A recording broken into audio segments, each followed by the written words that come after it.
హైదరాబాద్ రైతు సంక్షేమ కమిషన్ కార్యాలయంలో పంటల మార్పిడి విధానం భవిష్యత్తు ప్రణాళికలపై సమావేశం నిర్వహించారు.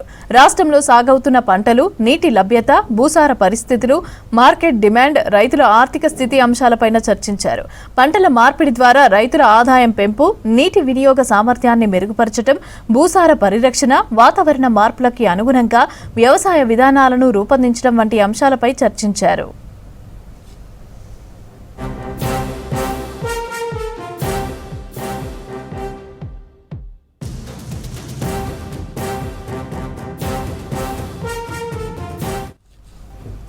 ఉద్యాన పంటల విస్తరణ, మిల్లెట్లు, పప్పు దినుసుల సాగును ప్రోత్సహించడం, అదేవిధంగా రైతులకు మార్కెట్ ఆధారిత పంటలపై అవగాహన కల్పించడం, విలువ ఆధారిత వ్యవసాయ ఉత్పత్తులకు ప్రాధాన్యత ఇవ్వటం వంటి విషయాలపై నిపుణులు సూచనలు చేశారు.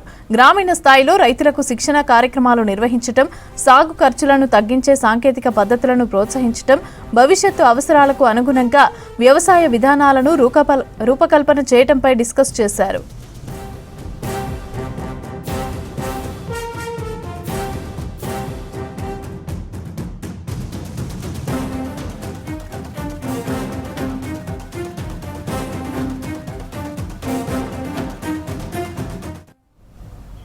సమావేశంలో నిపుణులు ఇచ్చిన సూచనలు, సిఫారసులను పరిశీలించి తుది నివేదికను సిద్ధం చేసి రాష్ట్ర ప్రభుత్వానికి ఇస్తామని తెలిపారు రైతు కమిషన్ చైర్మన్ కోదండరెడ్డి.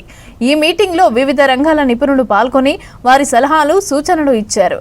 ఈ సమావేశంలో రైతు కమిషన్ సభ్యులు రాములు నాయక్, కేవీఎన్ రెడ్డి, రామ్రెడ్డి, గోపాల్ రెడ్డి, భవానీ రెడ్డితో పాటు వివిధ రంగాల ప్రముఖులు పాల్గొన్నారు.